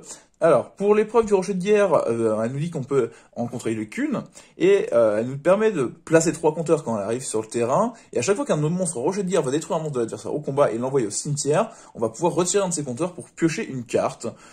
C'est plutôt intéressant, ça nous invite à effectivement aller au combat, hein, effectivement, rocher de guerre, ils sont là pour combattre hein, apparemment. Donc c'est vraiment une bonne magie continue, je pense, hein, pour un archétype. Moi j'aime bien, enfin voilà, pour pouvoir piocher comme ça en pleine battle, jusqu'à 3 cartes, c'est pas inintéressant. Après, sur la montagne du rocher de guerre, elle nous permet de dire que lorsque cette carte est active, on peut ajouter un monstre rocher de guerre depuis notre deck à notre main. Bon, ça c'est un peu un classique hein, dans les magies de terrain maintenant. Au début de la battle phase, si vous ne contrôlez aucun monstre, ou si tous les monstres que vous contrôlez sont des monstres guerriers, vous pouvez invoquer spécialement un monstre rocher de guerre depuis votre main d'un nom différent des cartes que vous contrôlez. Alors là, on nous dit que Bachyleos, qu'on a vu juste avant, il arrive tranquille, au calme, gratuit, grâce à notre magie de terrain qui nous a déjà permis d'ajouter un rocher de guerre. Donc le Bachyleos, éventuellement, ça va vraiment être intéressant. On verra qu'est-ce qu'on peut mettre dans un deck rocher de guerre pour venir supporter hein, seulement des Goblin Bears, ce genre de choses, pour avoir des monstres guerriers un petit peu. Mais en tout cas, c'est plutôt fort déjà. Sachant qu'il ne faut pas oublier, hein, Utopie est un monstre guerrier. Hein, si vous voulez même déjà faire un Utopie kit pour jouer dans votre rocher de guerre, ça marchera aussi. Après, si votre monstre guerrier va être détruit au combat, vous pouvez envoyer cette carte au cimetière à la place. Bon. En plus, la magie de terrain nous protège nos monstres de la destruction si ça se passait mal. Non, franchement, on est sur quand même des cartes, sur un archétype très correct, hein, et avec un beau potentiel. Voilà. Vous découvrirez probablement sur ma chaîne, parce que moi, il me plaît bien. Il faudra juste que je récupère d'autres montagnes, hein, une ou deux de plus, ça serait pas de mal. Mais c'est un très bon archétype.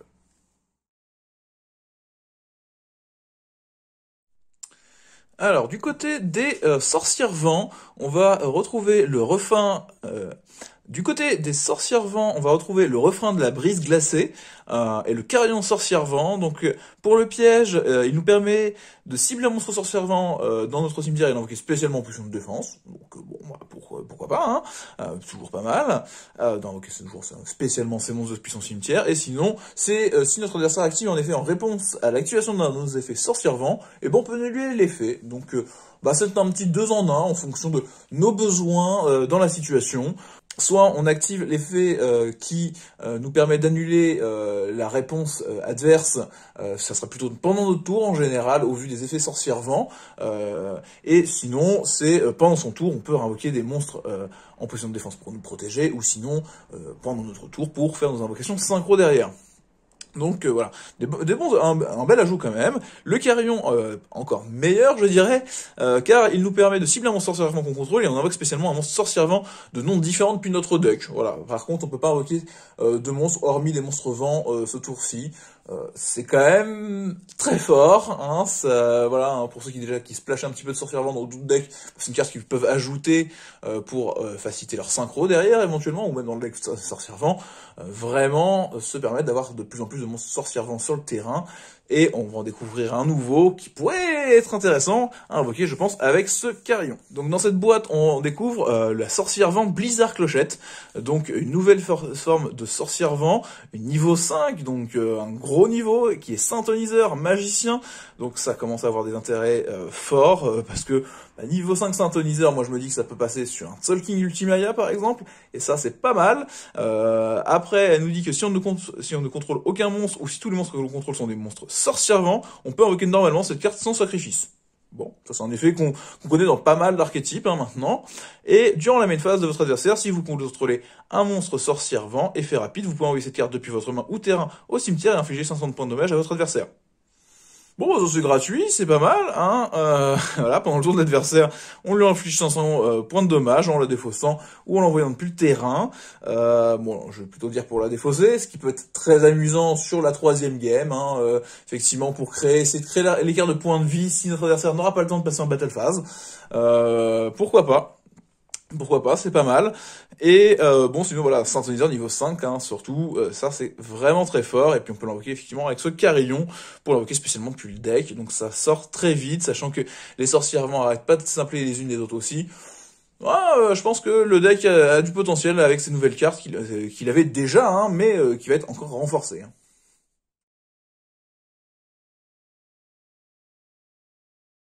Alors maintenant on découvre un petit peu du reboot d'anciennes cartes, du renouveau en quelque sorte, hein, on continue un peu les lores, donc avec le renfort des troupes de l'armée, voilà, hein, qui rappellera forcément le renfort de l'armée et les troupes de l'armée.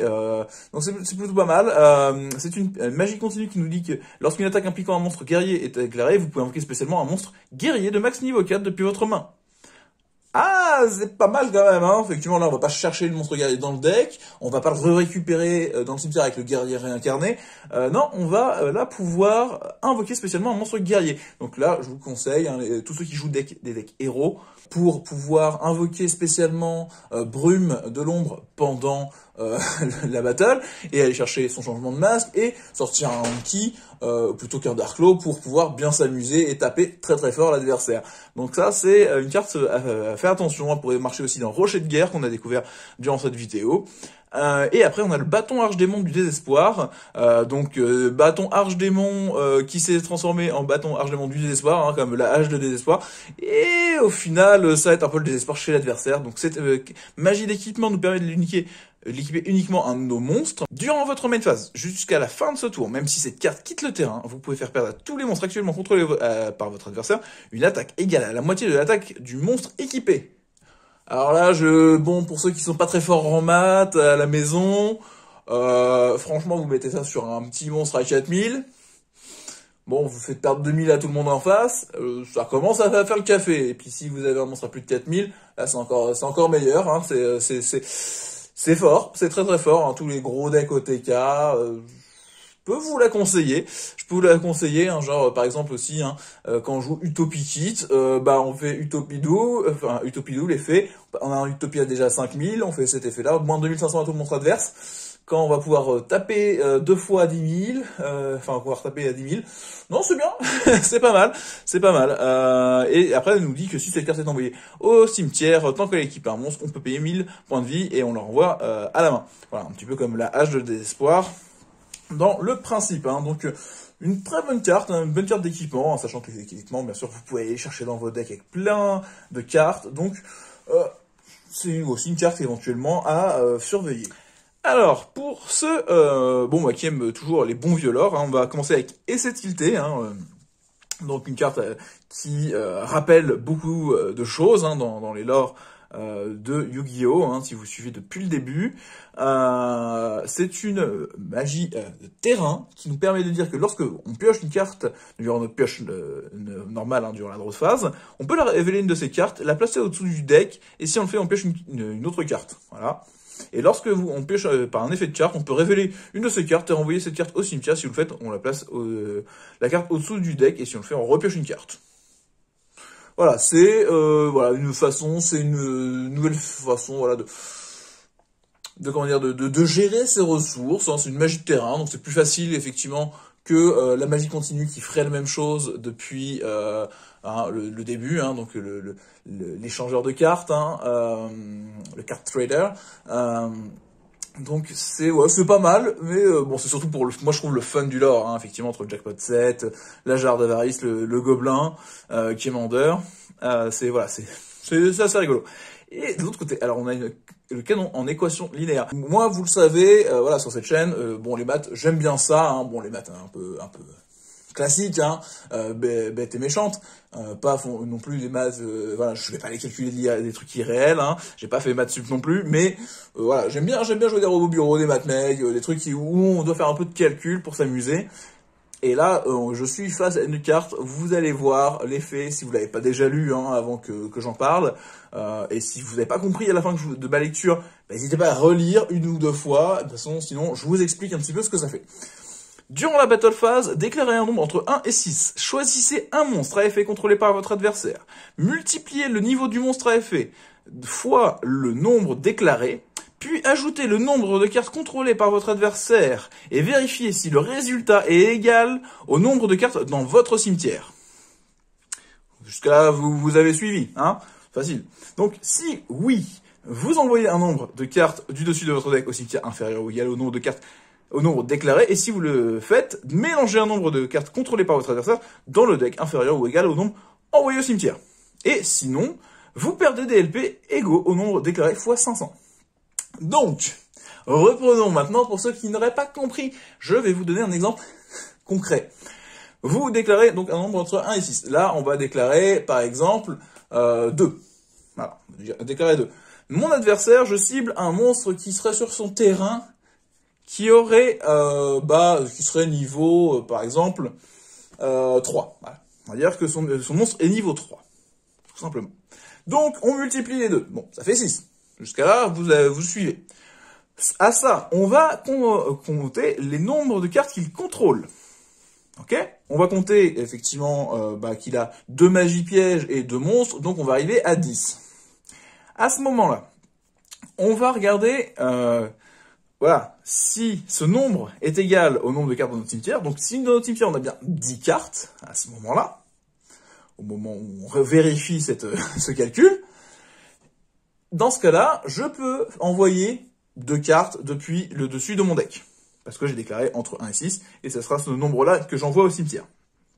Et je renverrai 2 cartes depuis le terrain de mon adversaire dans son deck. Voilà. Donc par exemple, si j'avais... Voilà. Voilà. Donc c'est pour ça que je vous dis, c'est un bon truc de matheux.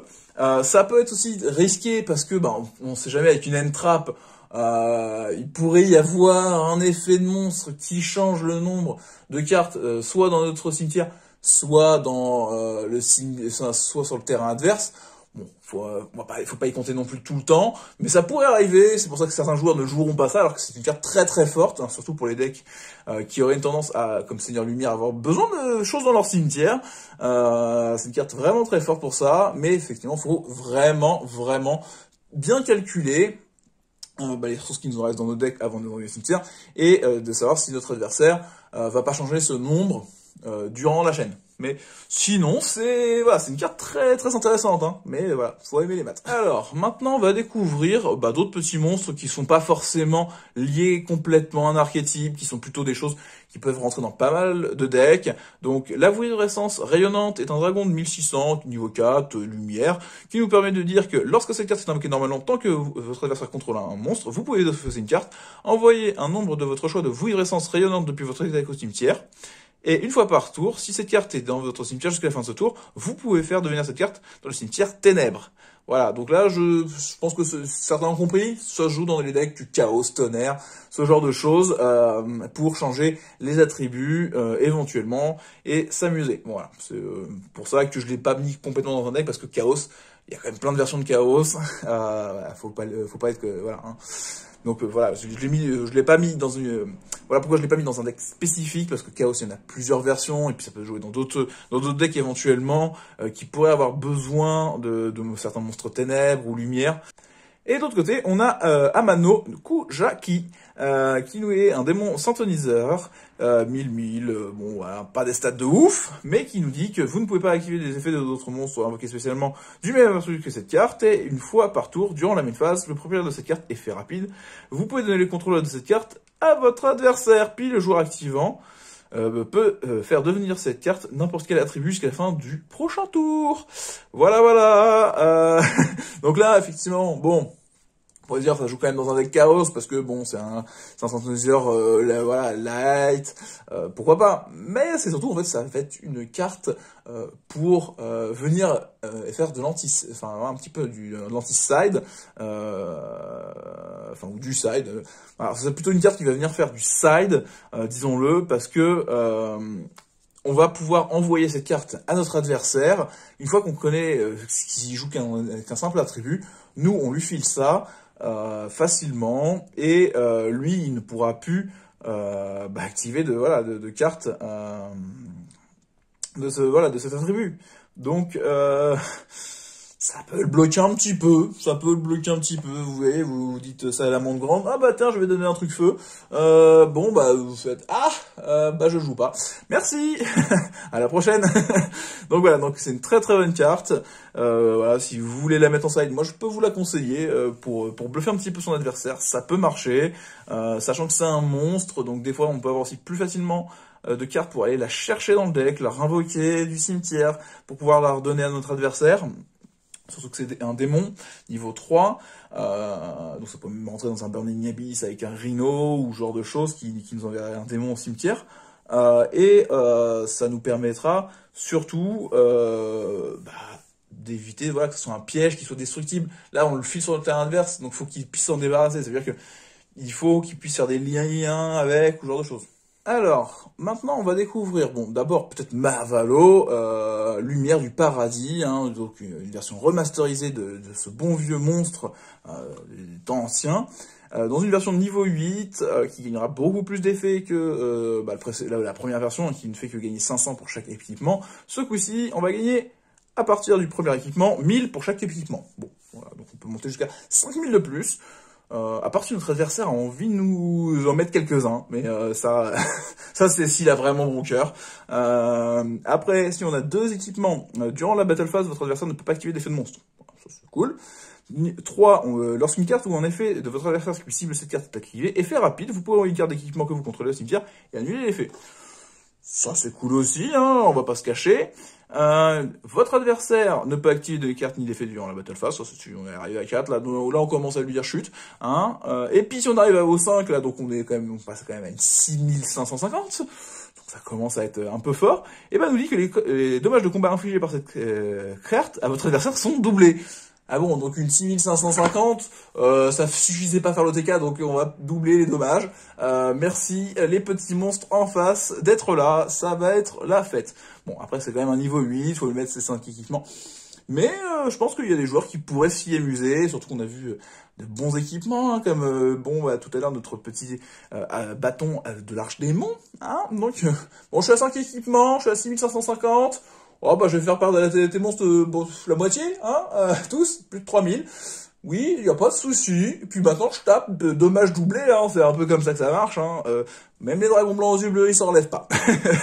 Après, on a le régulateur d'étoiles d'acier, donc ce Link niveau 3, qui nous demande 3 monstres non liens, c'est précis, qui gagne une attaque égale à la somme des niveaux rang d'origine des monstres utilisés pour son invocation lien x 100. Bon, bah si on utilisait très gros pâté, pourquoi pas.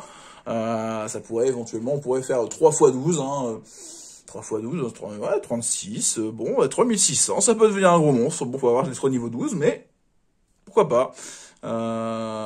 Sachant que c'est d'origine, hein, attention, hein, vous faites pas des trucs rigolos avec des decks FA ou j'ai monté mon monstre au niveau 27, hop, je l'utilise, du coup c'est bon. Non, ça marche pas, dommage. Après, elle nous dit que vous pouvez cibler un monstre non lien contrôlé par votre adversaire avec une attaque inférieure ou égale à cette carte, détruisez-le, puis si cette carte a été invoquée par lien en utilisant un monstre X6 comme matériel, infligez des dommages à votre adversaire égaux à la moitié de l'attaque d'origine du monstre détruit. Bon, bah ça c'est quand même, c'est pas mauvais, hein. On va se le cacher, hein, on utilise des matériels X6 pour l'invoquer, bah on a envie de mettre du matériel X6, hein, parce que effectivement, la moitié des dommages des dommages d'origine, c'est toujours bien, hein, c'est toujours correct, donc un bon monstre lien pour tous les decks si on veut. Pour revenir un petit peu, peut-être à des X6, je vais vous conseiller peut-être la Sagittaire Féerique Igunar. Voilà, ceux qui connaissent peut-être le Chevalier d'Effet Igunar, un bon X6 6, voilà, que je joue dans des Chevaliers Ardents par exemple. Si vous voulez le jouer dans plein d'autres decks plantes, vous allez pouvoir facilement le faire avec ce nouveau monstre qui nous dit qu'elle ne peut pas attaquer le tour où elle est invoquée spécialement. Mais elle nous dit surtout que si cette carte est invoquée spécialement par l'effet d'un monstre plante, vous pouvez cibler un monstre plante de minimum niveau 6 dans votre cimetière. Invoquez-le spécialement en position de défense. Et aussi, vous ne pouvez pas invoquer spécialement de monstre plante, ça exclut le reste de ce tour. Bon, et là, on a quand même un monstre plante qui dit, j'ai été invoqué par Floraison de Feu. T'as défaussé un gros monstre plante de niveau 6 minimum. Je vais le réinvoquer au passage. Bon, c'est bien, ça fait 2 monstres sur le terrain, on fait un X6, et puis c'est parti, hein. Par exemple, bonne carte. Et après, on a Guitare Grondin, Dionygis, donc un serpent de mer à effet haut, qui rentrera dans, je pense, pas mal de decks mermail ou ce genre de choses. Elle nous dit que si cette carte est invoquée spécialement, vous pouvez bannir un nombre de cartes du dessus du deck de votre adversaire égal au nombre de cartes haut que vous contrôlez. Et vous pouvez cibler un monstre haut de max niveau 4 que vous contrôlez, augmenter son niveau d'origine, et vous pouvez bannir cette carte depuis votre cimetière jusqu'à la fin de ce tour. Un monstre haut sur le terrain gagne 100 d'attaque pour chaque monstre actuellement banni. Voilà. Donc là, on a quand même une carte qui arrive. Bon, dans Mermail, on est déjà là un petit peu à virer un peu la main de l'adversaire. Là, on peut s'amuser, à lui virer aussi son deck, hein, avant qu'il commence à jouer, et permettre de booster nos monstres en plus derrière, ou doubler certains niveaux de monstres pour mieux faire des X6 aussi. Donc c'est une carte à retenir, je pense, pour ce genre de joueur. Alors, on avait des cartes un peu similaires des fois pour les decks X6, qui nous permettaient de faire des invocations X6, voilà, pendant un peu le tour adverse en version piège ou ce genre de choses. Et on va découvrir des versions pour les synchros et les pendules. Donc on a transmission synchro qui nous dit, durant la main phase, immédiatement après la résolution de cet effet invoqué par synchronisation, un monstre synchro en utilisant des monstres que vous contrôlez comme matériel. Voilà. Donc ça, c'est une petite piège qui, tout de suite, nous permet de faire une synchro en tour adverse si on a les monstres pour faire la synchro. C'est plutôt pratique. C'est pas mauvais du tout. Hein, même si ça peut être peut-être en retard par rapport à, comme je disais, la carte qui faisait un peu la même chose pour les X6, hein, mais c'est quand même bien de l'avoir. Et elle a quand même un deuxième effet pour venir compenser qu'elle arrive un peu en retard. Durant votre main phase, sauf le tour où cette carte est envoyée au cimetière, vous pouvez bannir cette carte depuis votre cimetière, puis cibler un monstre synchro dans votre cimetière, renvoyez-le à l'extra deck, puis piochez une carte. Donc là, ça nous fait la même chose qu'une fusion alternative, hein, on va pouvoir l'utiliser une deuxième fois dans le cimetière pour repiocher une carte, envoyer le monstre au synchro. Et ça, par contre, c'est vraiment une très bonne chose, c'est une très bonne carte. ce qui peut donner des fois envie d'arrêter de jouer les synchros qui nous permettent de faire des synchros en tour adverse pour cette carte-là, parce que ça sera peut-être plus surprenant pour notre adversaire, parce qu'il n'aura pas déjà le monstre en face de lui, et qu'il pourra s'en douter qu'il y a une synchro qui arrivera pendant son tour.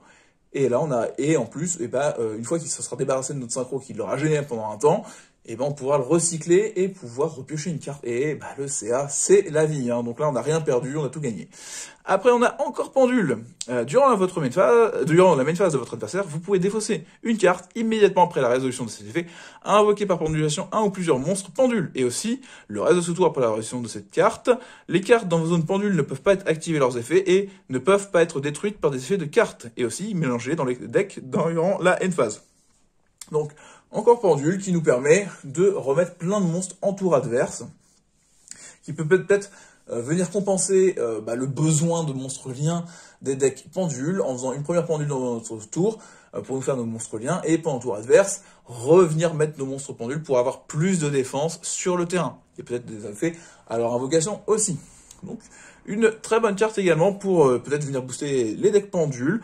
Certains, je pense, s'y intéresseront en fonction de leurs archétypes. Pour finir un petit peu dans les présentations, on va s'intéresser à ce nouveau monstre rituel et cette nouvelle magie rituelle. Alors je dis bien magie rituelle parce qu'il y a eu un petit problème d'impression qui fait qu'elle n'a pas son symbole, mais elle est bien considérée comme magie rituelle, donc on pourra aller chercher avec mon joue, il n'y a pas de souci. Vous pourrez même aller chercher avec une préparation des rites, une préparation des rites, et non pas une pré-pré, parce que la pré-pré cible aucun monstre, hein, bien sûr. Donc voilà, vous inquiétez pas, elle fonctionne. Alors ce qui est intéressant, c'est que le souffle des acclamations, c'est une magie rituelle générique pour les monstres vents, comme on avait déjà vu pour les monstres lumière ou ténèbres, éventuellement, ou terre.